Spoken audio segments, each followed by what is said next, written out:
just thought to take a little time out to thank the Lord. Yeah. Thank you, Lord, for season 6. Thank you. Who would have thought a podcast could be a gift, really? That pressing B could spiritually uplift and simultaneously give a Pharisee fits. All in all, you the one controlling it, so the Lord is my shepherd, I can't go schizo. This new pot life is like a skit, though. A lot of people swinging, I didn't even throw a pitch, though. Forehead is flint, what I'ma flinch for? Nothing. We all gon' repent for what we did, so I'ma keep it moving. Ain't no stripper or no cussing gonna ruin what we doing. We are dwelling in communion. Assignment is different. Dwellers get the sentiment. Vulnerability's my superpower. How many feeling it? Thank you, Lord, for this influence. Without you, influence just don't make sense. Nah.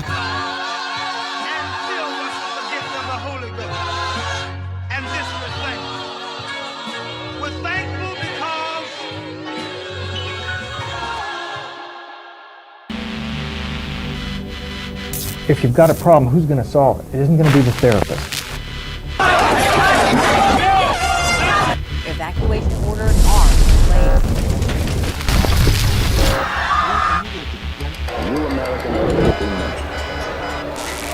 place. The amount of stuff that's going into our kids' heads is unprecedented.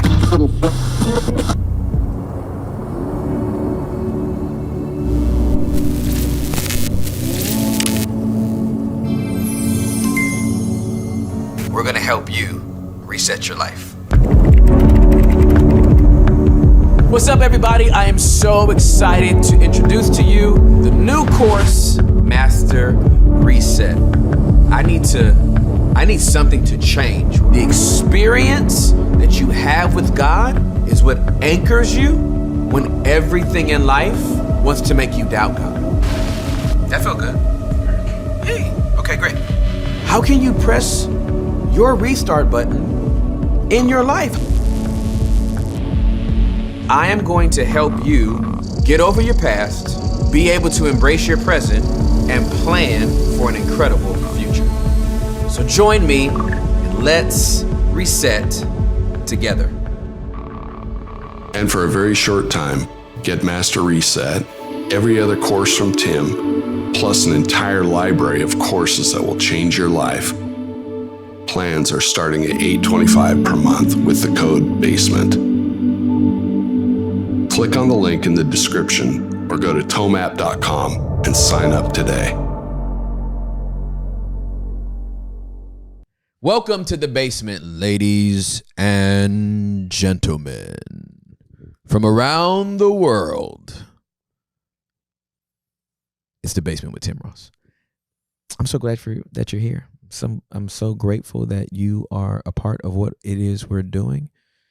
Shout out to my press bees. Shout out to my dwellers. Shout out to our promoters. Shout out to those generous souls on PayPal and Cash App. You guys are some extravagant givers, and we love you. What you do does not go unnoticed, and we appreciate your support.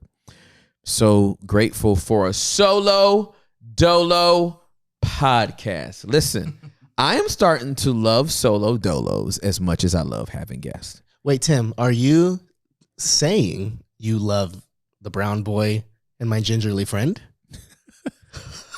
I'm not just so saying ginger. It. So ginger. The most ginger.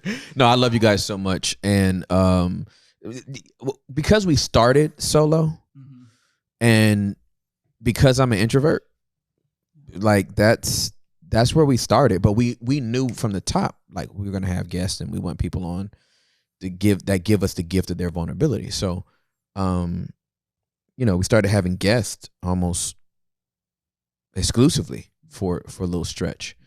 And I love solos. Do you feel like solos are a opportunity where you can like really process the conversations that you have been having and kind of decompress a bit, or what's the dynamic for you? For solos, I get to muse some stuff, and I get to process just some maybe bigger concept things that I've been thinking about, or stuff that's aggravating me or whatever, right? Whereas when you're with a guest, you are trying to create a safe environment to contain whatever it is they want to say. You're leading it. Oh yeah, I'm working. And you're guiding it. Yeah, I'm guiding it. And, there's some guests that are more, they talk more in sound bites. And so that takes more work because you got to help pull out the next sound bite. Mm-hmm. And there's some that they speak in paragraphs. And some others that speak in whole stories. Like I have a story for you. I'm going to tell you the whole story, which I love because I get to watch it. And then at the end, you get to kind of go, oh my goodness. Sometimes I'm with a guest and almost everything that comes out of their mouth, I have a comment on. I've seen you stop yourself sometimes too. Oh, I've had to. You're like, oh. Because it would be a 4.5 hour pod. And that might not be a good rhythm because it might break them from where they're going. So, after, we've been doing this a year now, boys. We've been doing this a year now, boys. And I'm not dating the podcast. I'm not dating it, dog. But we're definitely over 60 episodes. Yeah, bro, we're over 60 episodes. That's crazy. No, that's crazy, bro. That's and do you feel exhausted at a pace at all? It's strange sometimes to call this work. Mm-hmm. I do believe there's a season where you have to be working. Mm-hmm. You have to be found working. Because you got to work on your craft and you got to work on your talent. You got to work on your trade. You got to work on your business. You got to work on whatever it is you're doing. At this season of my life, I am found being. I'm not working. I'm just being. I am being me. I am not working me. I am being me. So, that's a different space to be in and to come, out of my bedroom into my living room and sit down and, to have, strangers become friends all in your house, right? Like that's a big deal. So I'm about to read something that, is going to both qualify and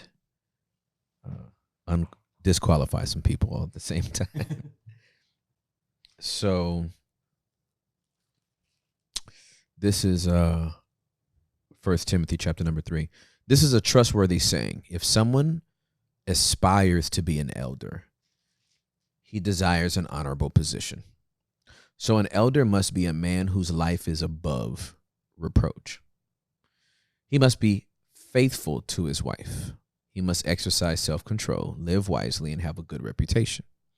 He must enjoy having guests in his home. And he must be able to teach. He must not be a heavy drinker or be violent. He must be gentle, not quarrelsome, and not love money. He must manage his own family well, having children who respect and obey him.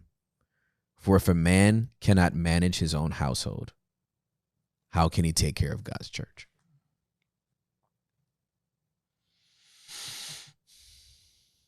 Did you take another test? Oh, I thought you were trying to show me something. You're good? Okay, baby. So, yeah. And you've exemplified all of that to our most recent guests, especially since we've been doing way more pods in the house. Yep. My favorite thing I've been hearing from the guests afterward is like, dude, I love the way you talk to your wife and the way you talk to your children. You will stop the pod and just start talking to your kids about schoolwork. Yeah. And it's a prime example in your home. You ain't got no socks on. Your toes are out for the Lord. And you are just doing Jesus. You're just doing your thing, bro. Yeah. And they have a takeaway when they leave. Yeah. Well, so I'm a literalist and so I didn't stop the pod. This is the pod. Mm-hmm. This is the basement. Like the basement is not like me talking and I'm interrupted by Noah. Mm. Me talking and I'm interrupted by Nathan or Juliet, or no, this is the actual pod, right? I've had thousands of people at this point say, I want to be mentored by you. What do you think is happening right now?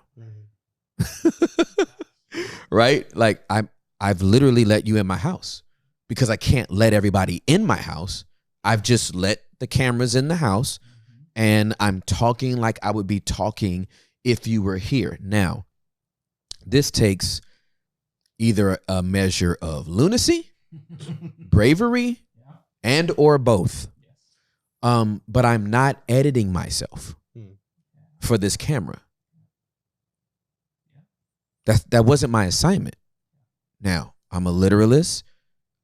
What the Holy Spirit literally said to me is the way that you have discipled and mentored people privately, that's the voice I need you to use publicly. This is that voice.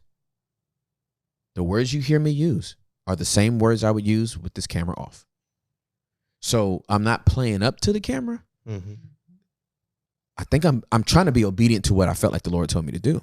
And it's wildly uncomfortable for people. And I believe it's wildly uncomfortable because we still want to be filtered. Where's the filter? Like, I like the picture, but put sepia on it. Right? I like the filter, but let's make that one in black and white. I like the picture, but put a sunrise on it. I like the picture, but lo-fi it. Right? I like the picture, but hi-fi it. And listen, man, look at this hair. This is in between hair days hair. I ain't got no, this ain't no fresh cut. Can nobody be, you in my house, I don't look like that all the time. When I got to be on stage and all that kind of stuff, I am presentable, but I'm in my own house. I'm going to dress up to come sit on my couch. On my couch? I'm going to have on shoes and socks in my own living room. We don't wear shoes in our house. We walk around in our socks or shoes, barefoot or whatever. So what I'm about to do. So there are not a lot of people willing to do that, right? We're going to have a private meeting. I'm going to bring in, 30 of the top leaders in this denomination for a private meeting. I'm going to let you see what goes on behind the scenes. I'm going to let you hang out and see how I interact with my wife. I want you in my home. We're going to have these private conversations that are only for 30 people because they all happen to have more than 1,000 people in their church. Nobody else, you're not going to give the cheat code to nobody else? Oh, they all paid $3,000 to be. It's a lot of money. At your house for 3 days and eat eggs that your wife scrambled. But you're going to give them something nobody else gets? Nah. I'm flooding the market. Yeah. I'm flooding the market. Right? You keep on selling your crappy stepped on heroin if you want to. I'm selling Blue Magic. 4 times as potent and 75% less than what they've been paying for it. I just feel like everybody should know. Mm-hmm. Since everybody should know, we put ourselves in a position to make sure everybody knows. Now, when you're having a private conversation, everybody gets to listen to it. Well, it makes some people uncomfortable. Oh my God, I would have never said that. Yeah. With the camera on, you would have never said that. You've said it before. Stop playing. Well, the Blue Magic is really in these streets because I think yesterday, I kept telling you before the pod, you confuse me. Yeah. Wrong word, okay? You don't confuse me. You're God's kid. Yeah. Maybe the right phrase and where I was trying to go was, I'm starting to sound like Tim when I'm talking to my friends. I really feel like being around you in the proximity, and then I would imagine a lot of the dwellers feel the same way. We're genuinely being discipled. Yeah, for sure. I'm saying things that you say. Yeah. The way I just raised my voice is what you do. Right. Hello. Yeah. But we're really taking in the Blue Magic. Yeah. And I noticed that like over the weekend, I'm like, oh my God, I'm genuinely being discipled by this man. Yeah. I sound like him. I think if I feel my spirit wanting to go a wrong direction, or my flesh, I'm sorry. Yeah. My spirit already goes back to things that we've talked about in the basement. Yep. And I know like I'm genuinely on the Blue Magic right now. Yeah, for sure. Yeah, it's crazy, bro. No, I appreciate you saying that. No, that's what it's supposed to be. Mm-hmm. That's what discipleship is about. That's what mentorship is about. And I just don't, there's only one way to do that. We spend a lot of time on these pods. We are not like churning out 30-minute episodes that are packaged and, got an intro and an outro and you know what I mean? This is not commercialized. This is raw and cut, man. Mm-hmm. Blue Magic. I think I shared with y'all the revelation I got from American Gangster the movie, right? You and Preston. Yeah, right? Preston and I talked about that. But I don't think people understand that what Frank Lucas did is he brought back heroin that had not been compromised. So people weren't actually just getting high. They were dying. And at the core of the ministry that God gave me, it has never been to make you happy and high on life. We all need encouragement. Are you going to eat that flesh and drink that blood though? Are you ready to die for what you say you believe in? Are you ready to crucify your flesh? That's what I'm on. So, yeah, I'm not looking for nobody to, like, if you're merely entertained by the basement, get on the elevator. If it's merely entertainment, because we trying to grow up in here. You know what I mean? We do hard things. We talk about this all the time in our family. That the Rosses, we do hard things in this family. We don't go around our issues, we go through them. And you got to be built different when you make a commitment to go through something and not merely around it. So, yeah, that's my mindset. My mindset is let's go somewhere. So one of my favorite things about the basement is, and this bothered me in school so much, dude. So much, dude. I would raise my hand because I got a question. Right. I would ask my question. The response I would get is, well, that kind of question is going to open a can of worms. So we're not going to go there. Wow. And I love the basement. Psych. We specialize in worms. Yes. All we have is a can of worms. We love worms. We exclusively open. We adore worms. Can of worms. Oh, we love worms. And we take that tangled mess and we sit there. Absolutely. And we say, is this the end of it or the beginning of it? We'll figure that out. We'll pull it through. How long is this worm? Yeah. Is this one? Is this three? Is this two? Yeah, this one's kind of slimy. My nails are dirty. What's going on with that one? Yeah. Let me pull that apart. What happens when you pull this one? Absolutely. It's the movement over there? Oh, okay, yeah, okay. absolutely. I didn't know that was going to make that side wiggle. And we open these can of worms, dude. We're not afraid of it. We're having the conversations that my inner child is like, thank God. Like I've always wanted to go down this road. I've always wanted to find perspective on this issue. And I'm growing in this. Yep. And it's also a place where I can bleed healthily. Bro, I don't know why Christians don't do a good job of letting people be human. Like we all talk about the fact that we were born in sin, shaping in iniquity, and we need a savior. And then when we're exhibiting behavior that's consistent with being born in sin and shaping in iniquity, we're like, I can't believe, how dare they bring that to light? This is crazy. And I'm like, have you read your Bible? Like, right. You're reading about humans trying to interact with God while being in their present day flesh and trying to figure out how to reconcile all of that while having a relationship with the God that created them, it's messy. Can you remind us of when we were in Atlanta with Hardly Initiated for the second interview with you and Jeremy? One of the main focal points of the interview was when they asked you and Jeremy, can we have a threesome? Yeah, absolutely. Because I feel like that is very parallel Yeah. with people being human. Yeah, absolutely.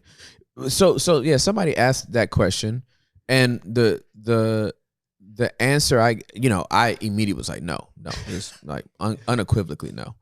And then Jeremy brings his dramatic flair to the narrative, and he goes, "Oh, I have to disagree with you now, Tim." And I'm like, "What?" And then he goes, "I believe every healthy, godly marriage needs a threesome." And I was like, I already know where he's going. It's got to be you, your spouse, and God. And I'm like, my man, right? But the fact that we could even broach that subject. Now, here's the thing. When I was a pastor, I had a husband and his wife who both believe in God. They needed to come talk to me about something. And you know what it was about? A threesome. He was so transfixed on the narratives in the Old Testament with Abraham, Sarai, Hagar, with Jacob, with Rachel, Leah, Bilhah, Zilpah, with David and the many wives he had, Solomon. So he's now formulating in his mind, I have biblical grounds. And so I merely asked, but here's the thing. If I'm repulsed by the topic, no, God is not pleased with that. The devil is a lie. Blah, blah, blah. Right? You start making bird noises. The Lord would never turn into Cardi B.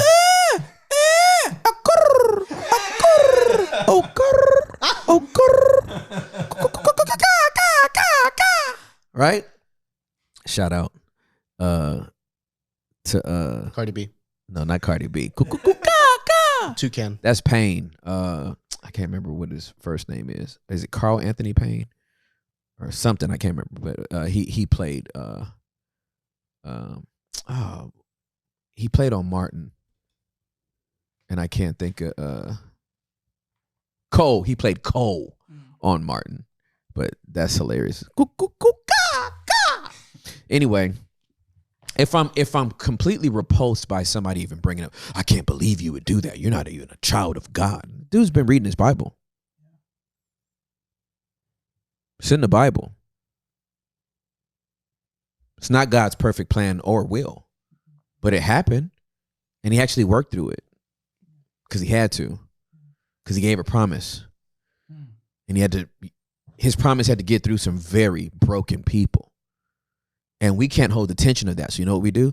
Politely skip over it. Gonna talk about grace. We're not gonna talk about anything messy in the Bible because no, he's just love. Let's tidy it up. But how do you talk about grace without talking about the mess, dude? Booyah. Why would you even need it? How you gonna sell a mop in a bucket and nobody ever spilled nothing?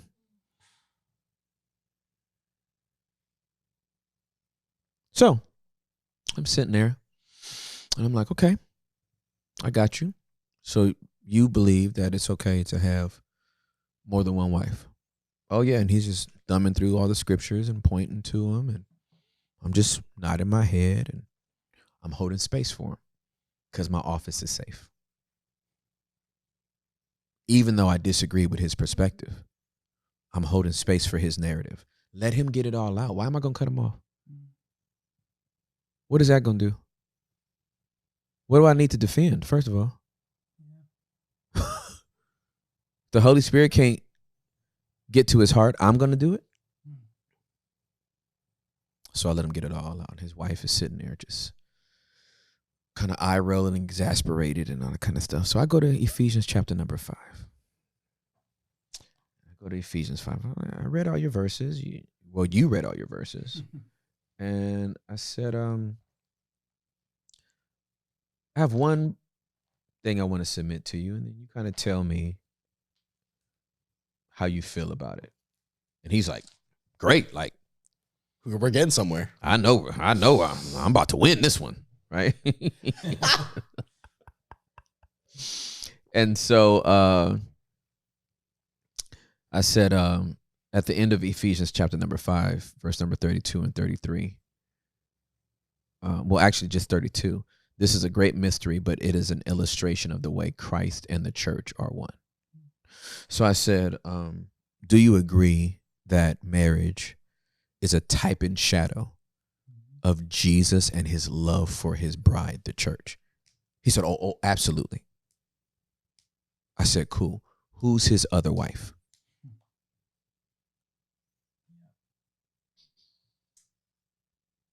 Because if you're going to take two wives, and you're telling me that your earthly marriage is a picture of what Christ's love for the bride is, the moment you take your second wife, tell me who Christ's other bride is. Is it Islam? Is it Buddhism? Is it Wiccanism? Is it Hare Krishna?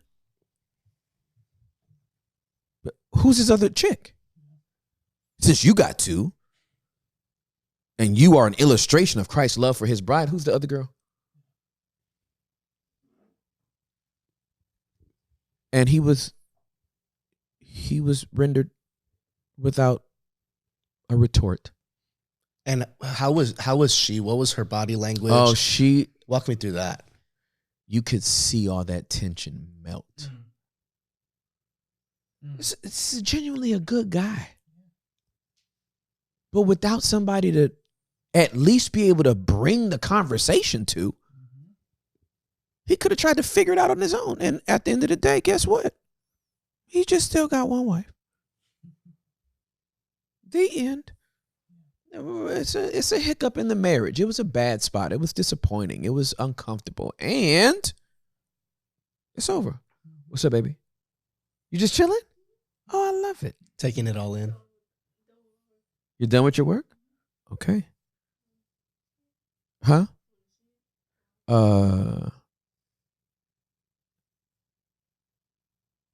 How many more assignments did I have you do?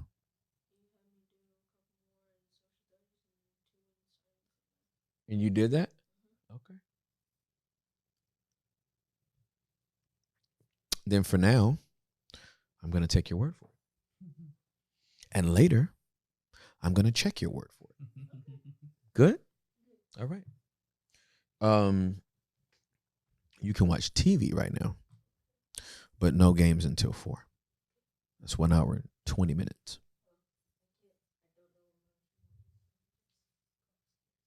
Okay. I love you.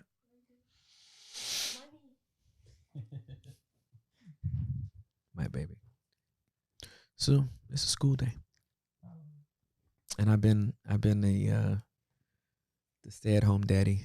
My wife is traveling, so holding it down.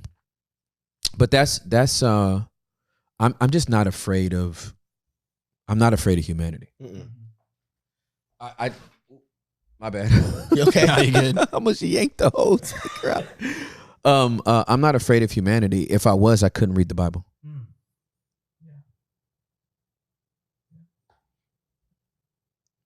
David's son raped his daughter. I don't know what you want me to do. Not sure. I'm not sure what you want me to do. So I hold space for people. You know what I mean? I'm not an investigative journalist. You know what I mean? We don't have guests on the show where I'm sitting down like, I've got the exclusive interview of the year. Hey, you want to talk about the bad thing that everybody knows about? Hey, how do you want to address your critics that have done? I'm not Oprah. Right? I'm not Maury Povich. I'm not Phil Donahue. Not Sally Jesse Raphael. I'm not Ricky Lake. Not Montel Williams. Ricky Smiley. I'm not. I love Ricky Smiley. I'm a guy that loves people. I'm a guy that's genuinely interested in people. I don't have to agree with them. I'm just interested in them. And that's like the great thing, though, is like, say we do have someone on who's gone through some kind of controversy, and we sit down and we're just like, what's on your heart, dude? And we talk about their heart, and we talk about where they are and what they're dealing with. Yeah. And without actually talking about it, you get context as to what happened. You get context as to like why they struggled. We don't have to talk about what you did. You know what you did. The world knows what you did. I'm here to hear you and like hold space for you.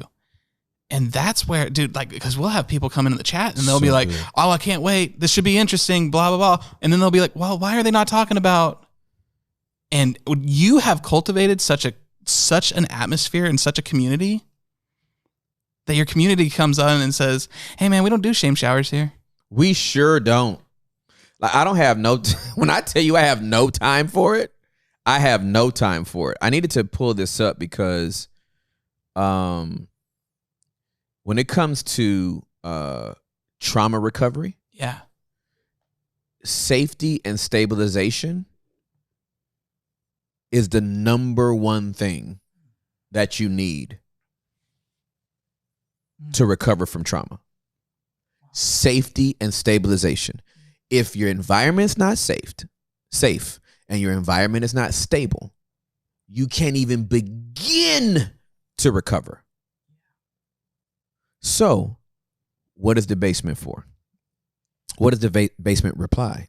What does the basement provide? It provides a safe and stable environment where a person has an opportunity to recover.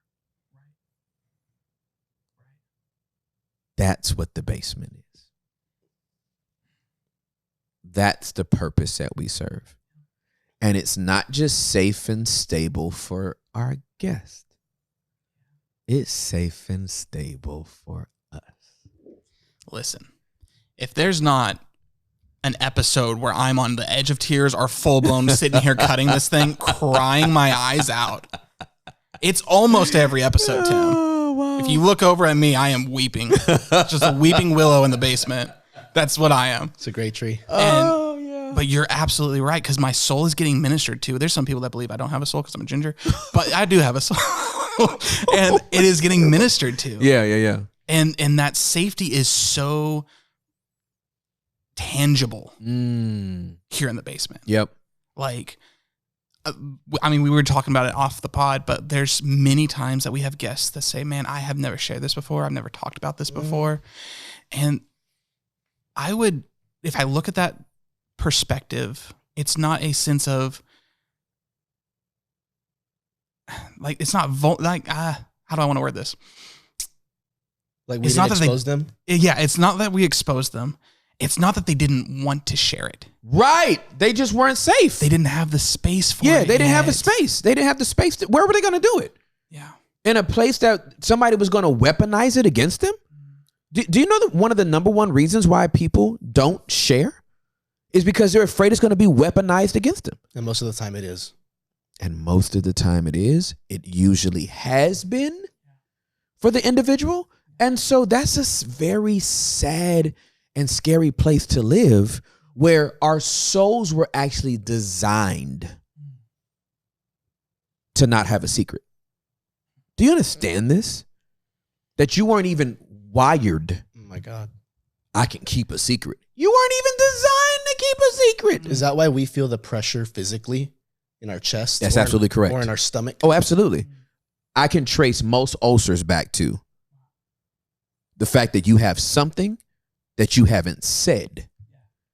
And it's literally manifested in your physical body. Well, my brain is very visual like yours as well. And it goes, oh, you need to contain something. What does that need? It needs walls. That's right. No. So you're going to put up walls in your own body now to keep this secret in.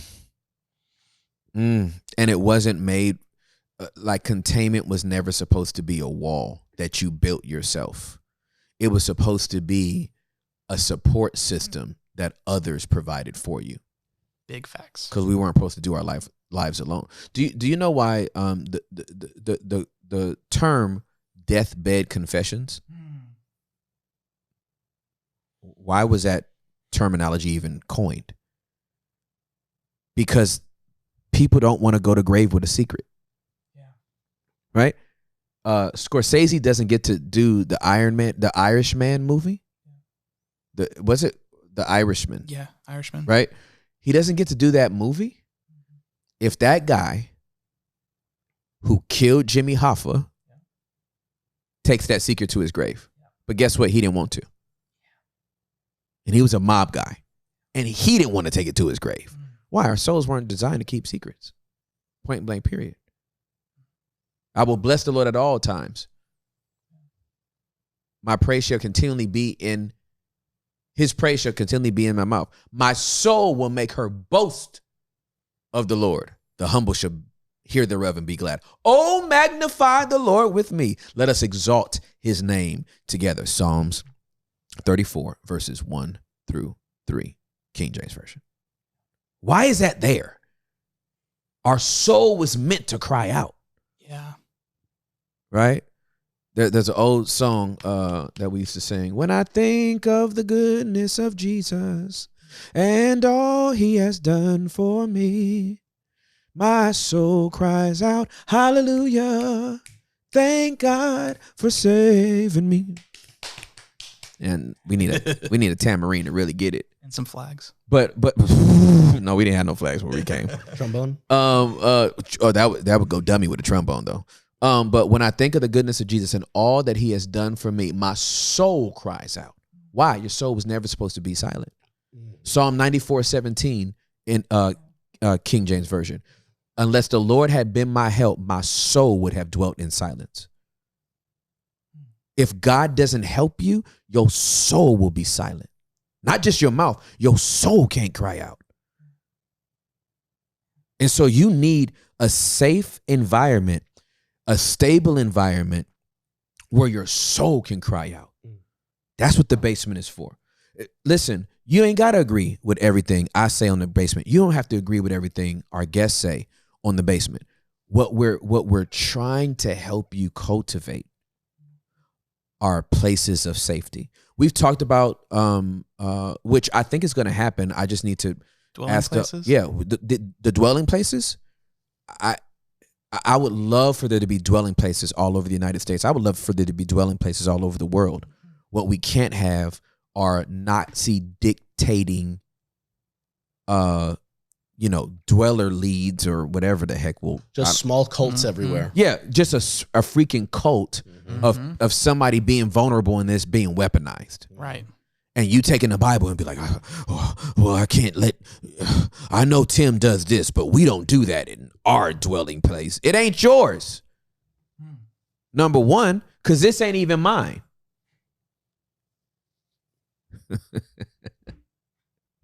I'm just telling you, man. Like this is, people got to feel safe and it has to be a stable environment. You said people need to feel safe to recover. So what would you say to the person who is in an environment that isn't safe, but they desperately want to recover? Whether that's let's use a spouse as an example in their household.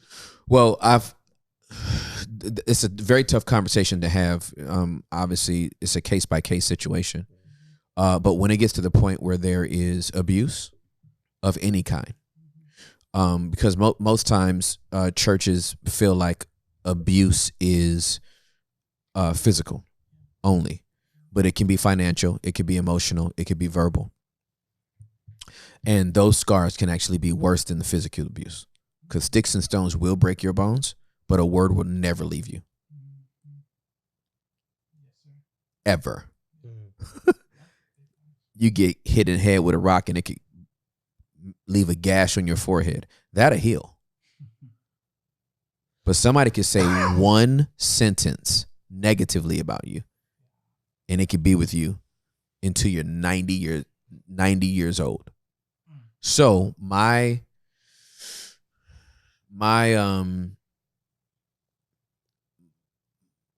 perspective for married people that happen to be in like a worst case scenario is that they have to leave.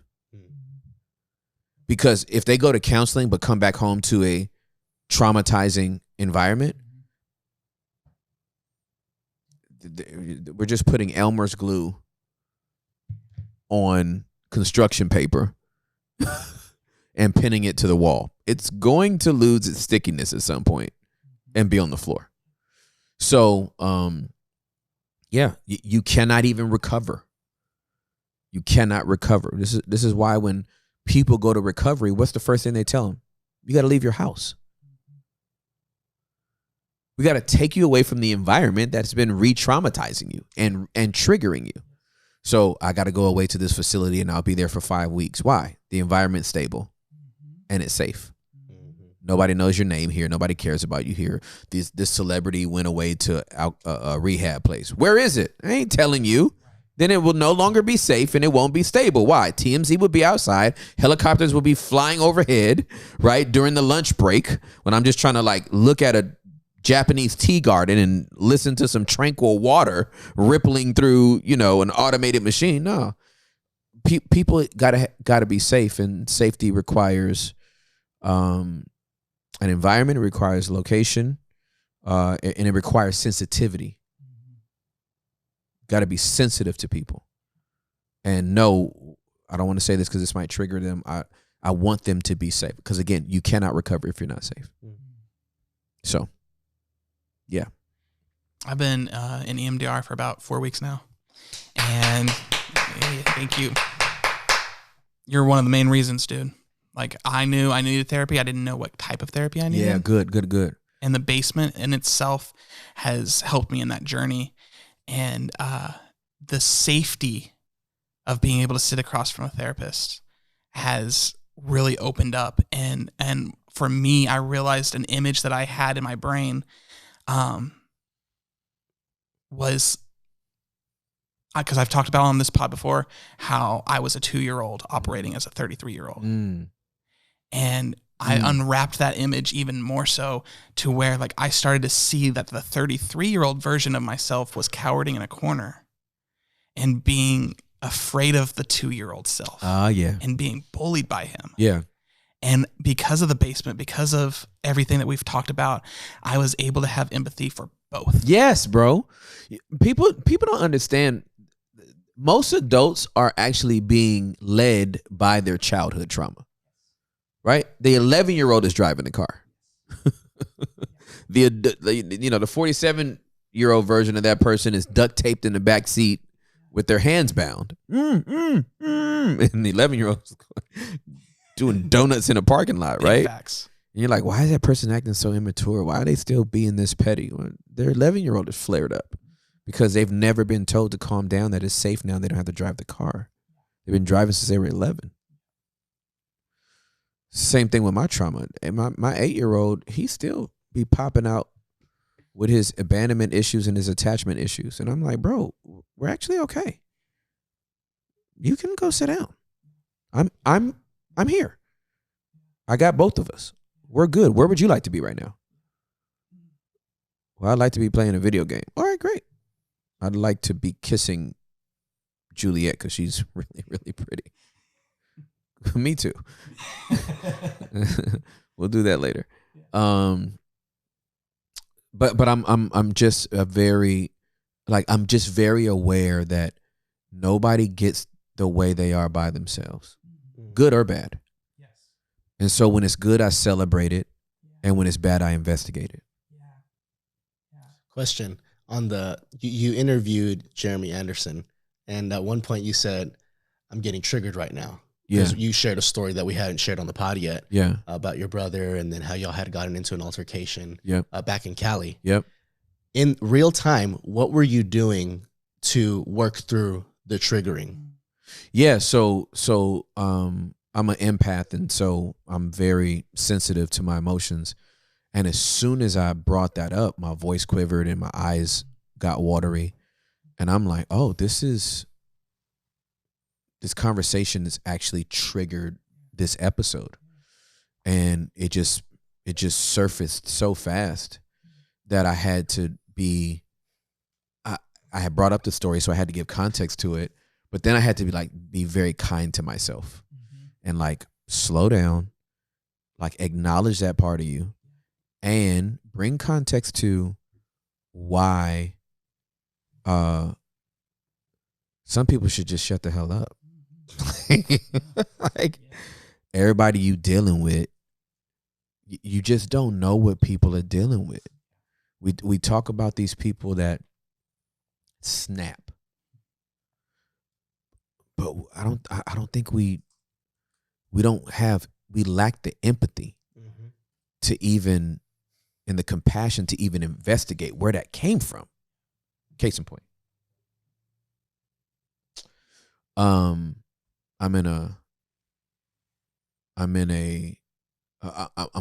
get dropped off at the airport, going in the airport, and this is Terminal D, vivid, very vivid for me. You go through the first doors, and then there's maybe 10 feet, 6 to 10 feet or so, 12 feet, and then there's the second double doors, and then TSA and all that kind of stuff. So I'm sitting there, get out the car, and I walk through the first double doors, and then I stop to like reorganize my bags before I go through the second double doors. Well, while I'm doing this reorganization, this guy walks in very hurried, and he walks through the first double doors, and then the second double doors open, and he stops, and he sees how long the line is, right? So I'm not going to say the word. I'm just going to say a word that rhymes with the word, okay? When I tell you, to the top of his lungs, duck! I'm talking to the top of his lungs. Did everybody look? Well, from where he was, it was still kind of like in the foyer of, like he hadn't even got in, but it was so loud to me. I'm right there next to him. And I had compassion for him. Right. Because, again, it don't take me long to get in nobody's shoes. That duck, that quack, that did not come because of that line. Something happened that day or that week or that year. That line was the culmination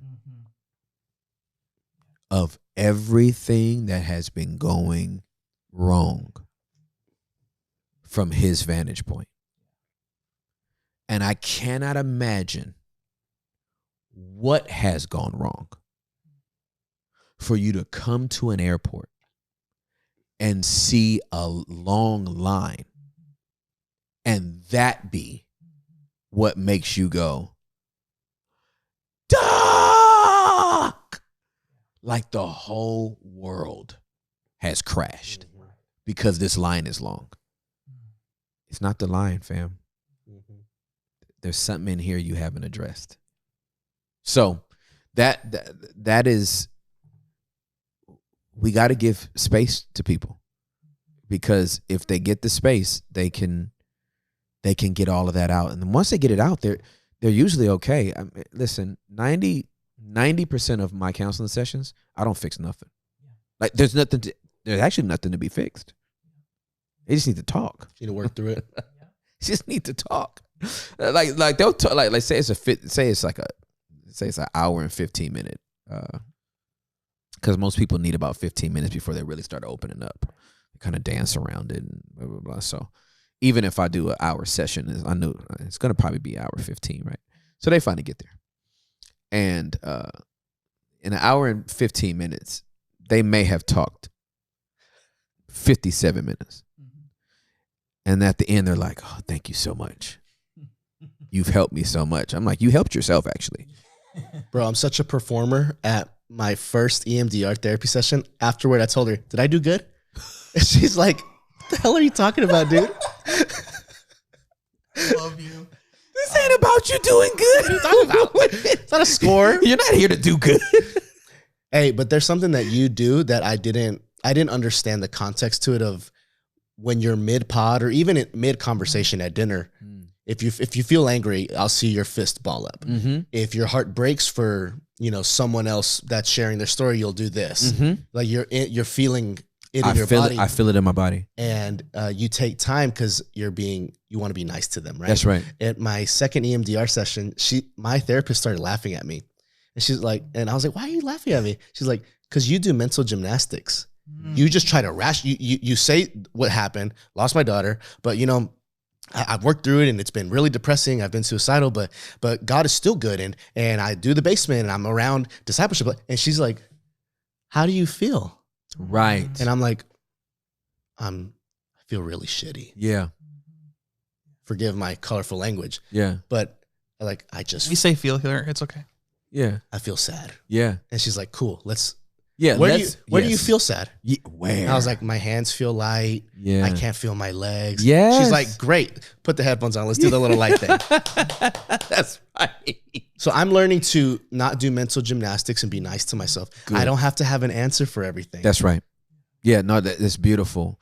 And it takes time to get there. It takes time to get there. I'm so proud of you though. So proud of you, bro. Yeah, that's love you, bro. I love you too. That's so dope. That's so dope. Yeah, this is like when you get here, healing is exponential. When you get here, like you find accessing your identity in God is, you just get there faster. Everything is based on, is this place safe? And is this place stable? Right? Is the ground moving or is it still? Right? Is this place safe? Are the doors locked? I have a friend that runs one of the largest sex trafficking recovery programs in the world. So they get all these girls who have been trafficked and guys from key spots in the world. Like, it's so big, I can't even talk about it. Like, people think like there's some more known people that do stuff in the sex trafficking world, that they must be the most. Nah, we got like black ops people extracting children out of foreign countries. It's crazy. But they have a place on the West Coast. That's as far as I'll go with that.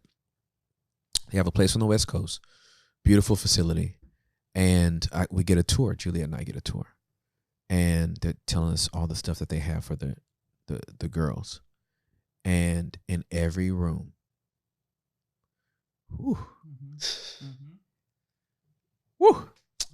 in every room, there is a twin bed for the girls to sleep in.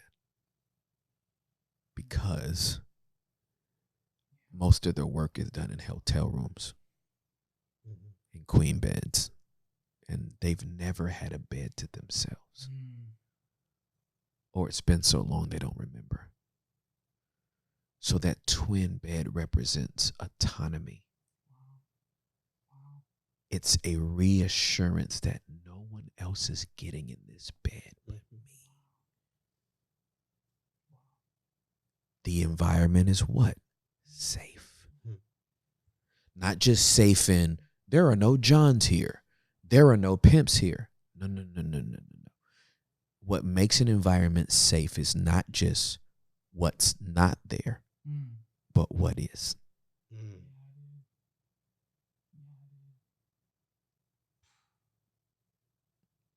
Twin beds. Colored linen, colored towels, because the white towels are in hotels. Everything that could trigger that memory, they don't even want it there. See the thoughtfulness? So with every guest that we have, that's what I'm trying to figure out. Some people are already there. Other people, when Jen came, she came with her roommate, and 2 dogs. Because she didn't know if the environment was going to be safe. Palms were sweating when y'all went to go get her. Anxiety was high. And by the end of the pod, That's still one of your favorite pods ever. it is, dude. It is. Because the Holy Spirit is a part of what's going on. He is. He's a part of what's going on. And it frees people and it heals people. The reason why people can throw Basement on and take a 2-hour road trip or go through their morning traffic, why? This is a safe space. This is a vulnerable space. This space is stable. It's not going anywhere. I think part of the I never even thought about this until right now.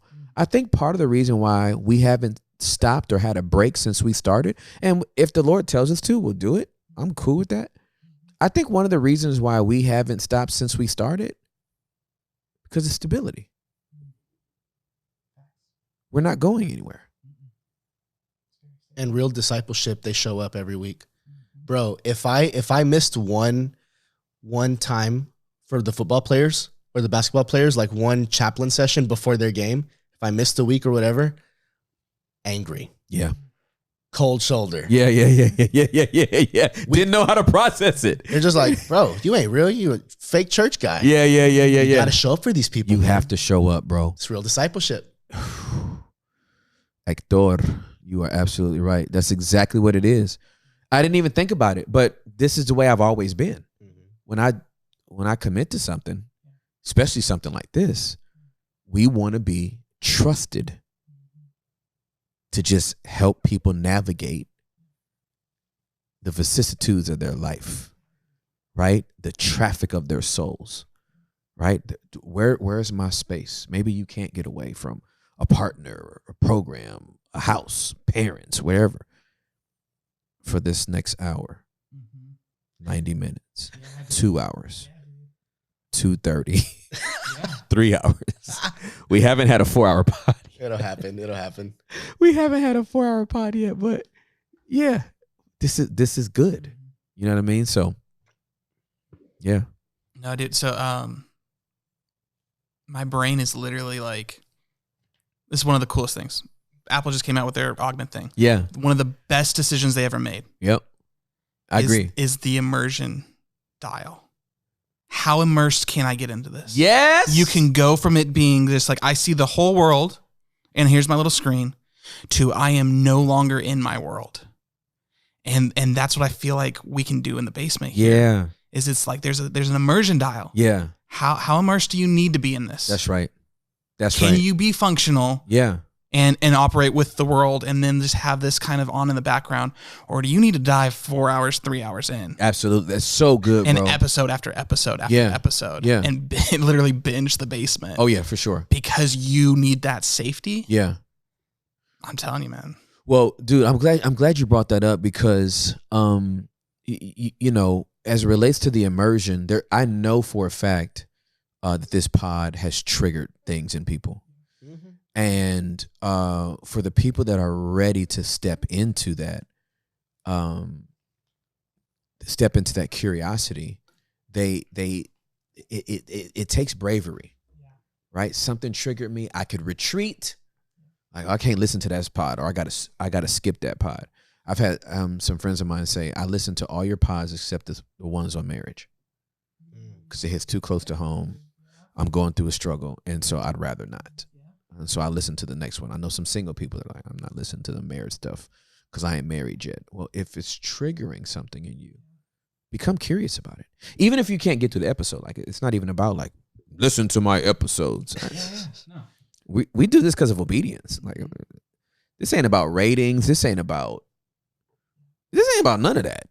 Like, this is just what we do and how we do it. The only person we're trying to beat and in competition with is the Pope. That's it. The Catholic guy. Yeah. Trying to knock that boy off. Oh, dude, I would love to meet that guy. So no, we hold space for people, and we give people the opportunity to like go investigate what's on the what did that bring up in me. I don't like that they said this, or a guest said that, or they didn't address this. What's that bringing up in me? God, what Holy Spirit, what are you showing me? What do I need to work on? Right? Why does this bother me so much? Should it bother me this much? How come I can't let this go? I can let that go, but I can't let this go, right? It's beautiful work for the people that want to do it. It's beautiful work. I promise you, it's beautiful work. It's beautiful work. There's here's a little encouragement for those people, by the way, because this was something that I found out for myself, and it wasn't so much I'm being triggered by this. My issue was, and I didn't know this, and like when I figured it out, dude, that's where I got the empathy for little Sammy. That's where I got the empathy for adult Sammy. I didn't have the tool of self-regulation. Mm-hmm. I did not know how to self-regulate. Yeah, for sure. Nobody's born with that, fam. Yeah. That's why they give you pacifiers as a baby. And so when I figured that out, yeah, that's where I was like, oh my God, this kid is death grip on the driving steering wheel because he can't self-regulate. Yeah, fam. And he's just anxious, Yep. and he is feeling pressured, and he's feeling that the best behavior he can do is disappear. Right. And so he sinks to the back. Yeah. But he's just mad. Yeah. There's a clip we just put out of yours from one of the solo pods, and it starts off with, you got to become curious. If something pisses you off, and the context of the clip was about being open and honest and transparent with your partner about having the code to the phone. Right. A simple thing, but a global phenomenon among people, right? The only reason I say that is because how viral it went, right? Yeah. Simple thing, like, yeah, we're together, here's my code. Yeah. But apparently it was a big deal. Oh, it's a big deal. But you kept going back to, if it pisses you off, you should get curious. Yeah. And when I went to the comments, I'm like, man, there's a lot of people triggered here and they can't see it. That's right. Because it was the dude saying, well, it needs to be both ways. And we're like, we mean that. Absolutely correct. But I saw a lot of triggering from that. What are some practical things for that person that cannot see themselves?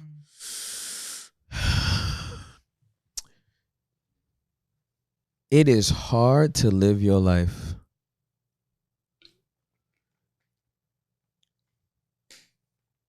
and to see yourself if you don't have a mirror.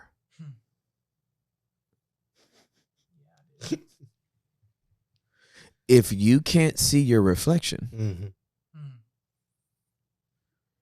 you don't know what's going on with you. Right? Like you both of y'all see more of my face than I see right now. Actually, I can barely see my nose. Right? So y'all see 99.2% more of my face than I see, and it's my face. Well, mirrors are very helpful for self-reflection. People are very helpful for self-perception. How do you see me? How do you experience me? Right? The person that gets triggered and says it needs to go both ways doesn't even want to acknowledge their side of it. I wasn't trying to bash men at the expense of women. Well, women cheat just as much as men. What? Oh, okay. I wasn't talking about that, but do you hear you? Just start stating random facts. President Biden is the reason why. What? I'm sorry. What? Kamala Harris didn't. What? Ben and Jerry's didn't come out with that flavor of ice cream. They discontinued it in 2019.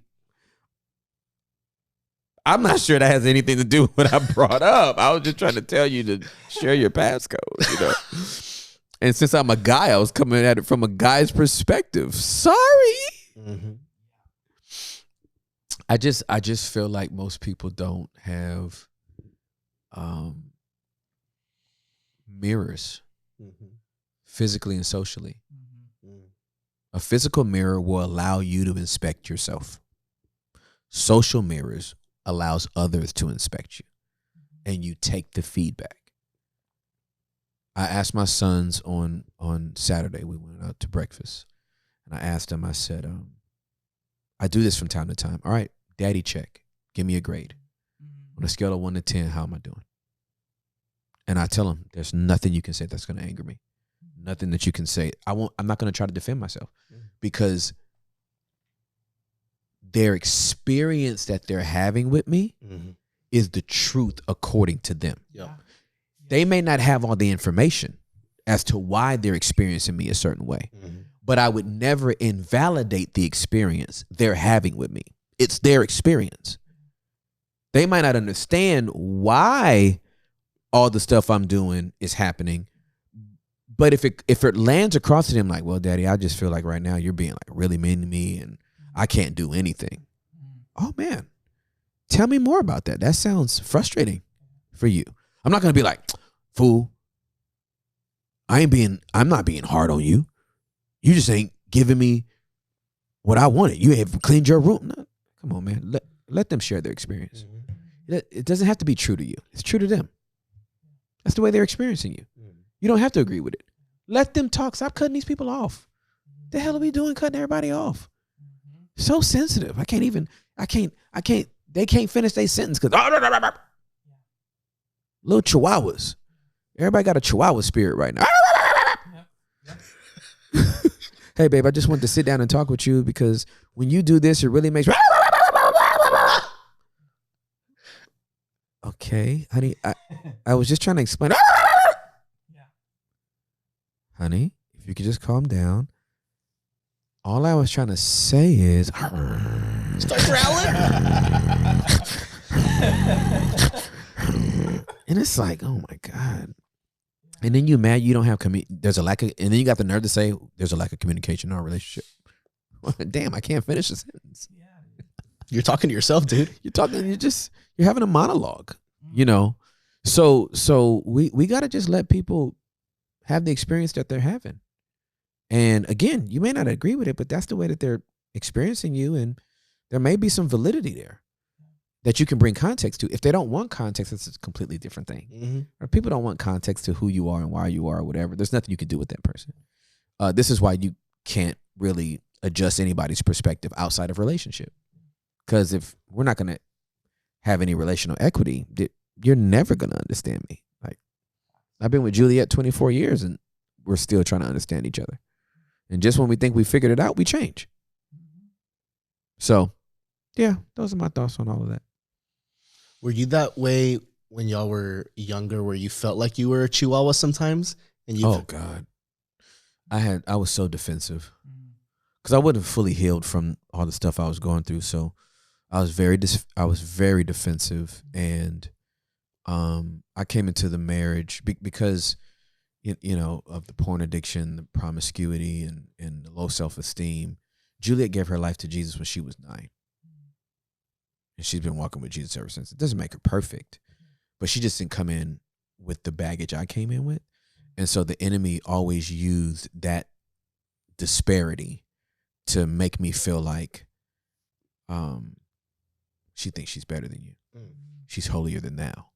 She's done nothing. You've done everything wrong. She's done nothing wrong, which that ain't true, right? But in my 20s, man, I was a basket case. Juliet staying with me through my 20s into my probably early to mid 30s. It had to be miraculous. It had to be Jesus waking her up every day, like, don't leave him. hey, don't leave him. What was the switch for you? Oh, it wasn't a switch. I've been in counseling for 25 years. All over time. What gave you the breakthrough in the defensiveness? How did you deal with that?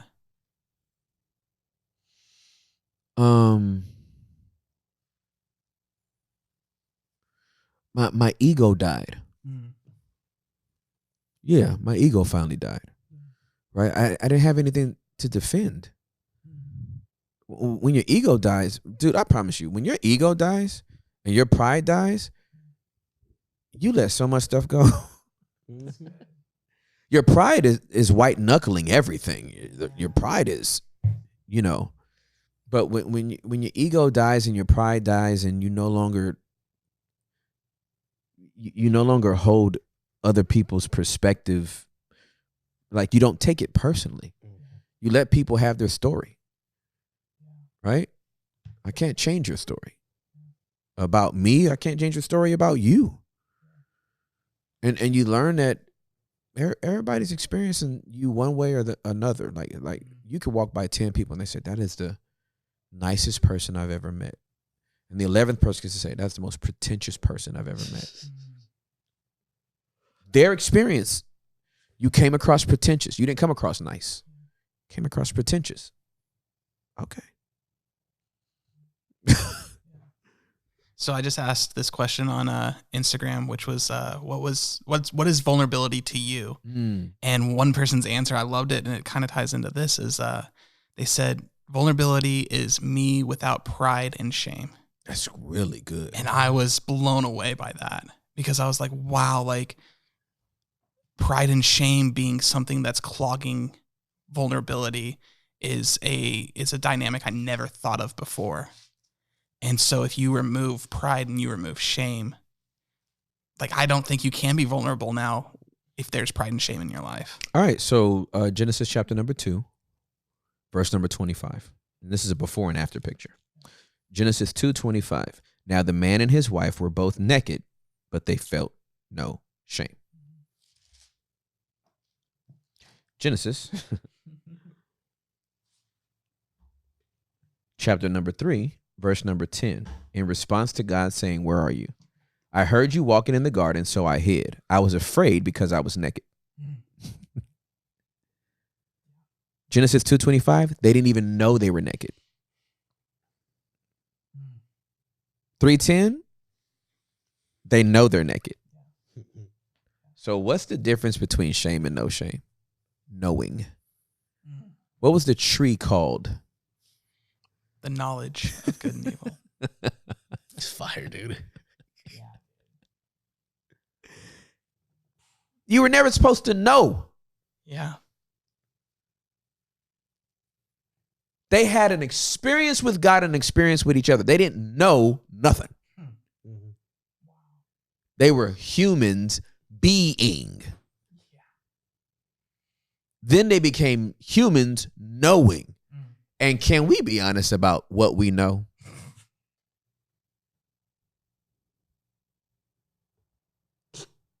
Can we just be honest real quick about what we know? We know some stupid stuff. We know some false stuff. We know some shady stuff. We don't know a lot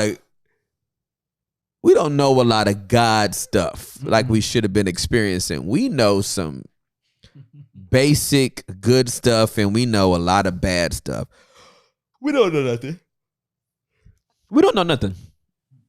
That's beautiful, right? So we all think we know something. We all think we know the truth. We all think we know the best way. We all think we know the right thing to say. We all think we know the right thing to do. We just walking around knowing. I know. No one ain't hot according to scripture. Revelation is good. Revelation is great. But come on, man. They did not know they were naked. Then they did. Then they hid. I'm not trying to live like that. I ain't trying to live like that. I ain't trying to live my life knowing nothing. I want a revelation of who God is, and then I want God to give me a download on how I'm supposed to apply that to my life, my wife, my kids, my friends, my family. That's what it's supposed to be. And we got mirrors with us. And we got mirrors with us, man. You need physical mirrors and you need social mirrors, man. You need people that can tell you about your reflection. How are you looking in the world? I've been having some really beautiful conversations with some people as I'm navigating, this season of my life and what I've been called to do and how I've been called to do it. And they've been giving me different perspectives of here's the way I see you. I see your voice is important. both on the podcast and still in church. But you have to understand some of the assignment that you feel called to are going to make church people look at you differently. Yeah. Are you okay with that? Are you okay with the consequence of that? That they misunderstand the colorful language or the charged language or the whatever. And we've talked through, okay, well, yeah, when you go to Scotland, these words ain't bad, but in America, they are bad. But then in Australia, only 3 of them are bad.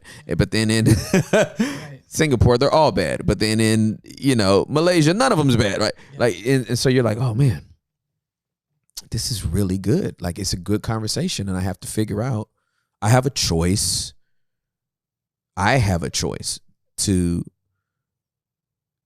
and I don't think it's not a God choice. Mm-hmm. It's a choice of how do I steward what God gave me the way he told me to do it and remain authentic to the way he's telling me to do it. That's not just coming from like this internal, narrative in my head or only with you two. Yeah. The only people I've consulted with is Hector and Sam, and I don't give a damn what everybody else says, right? No, it hasn't been that. It's been a more robust conversation. Jay-Z said, I can walk down the hall of mirrors in Versailles and be so satisfied when I look myself in the eye. Like that's what you want. Yeah. You know what I mean? You want to be able to look, you want to be able to look at the physical mirrors and the social mirrors and still be okay when with yourself when you look yourself in the eye. So yeah, that's good. Well, you got to be childlike. Yeah. Yeah. And the Bible says, like, unless you're like a child, children ask a lot of questions. They do. They don't presume that they know anything. Yeah. It's daddy, why is. Yeah. And we stopped asking why. Oh. And we just started saying, I know. Or let me tell you. We got to get back to the whys. Yeah, man. Yeah. Yeah, we need to stay away from that tree. Or be brave enough to ask, how do you see me? Yeah, for sure. Well, yeah. I know in my life, I've never asked anyone. Yeah. Hey, how do you see me? Yeah. How are you experiencing me? It's a great question. I remember when I first started asking Juliet that question, I would brace myself because Juliet is... Fireballs. She is a truth teller. She's the truth teller. And I love it. You never have to worry about where you stand with Juliet because she will let you know. But I wanted to know. And what she told me was very, very helpful. I didn't want to hear it all the time, but it was very, very helpful. And it helped me to grow. So yeah, that's important. Super important. So Questions. Are you feeling what you feeling? You know what? I think this is good. We're about a minute 15. Man. Crushed it. A day is as 1,000 years, and 1,000 years is as a day to the Lord. No, this felt good. Like I love this one because of what we got into with the stability and the support. And we want to be a support for you.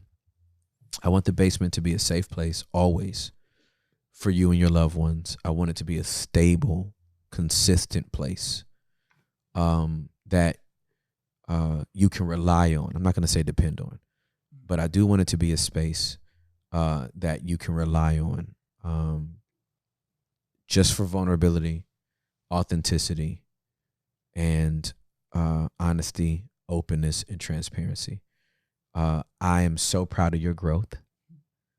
I am so proud of the decisions that you are making. For many of you all, you're getting your no back. It's a word that you haven't used in a long time, a word that has not been respected in your world for a long time, but you're starting to establish the boundaries that need to be established so that you can literally be the person that God has called you to be. I'm so proud of you. And keep up the good work. And until next time, peace.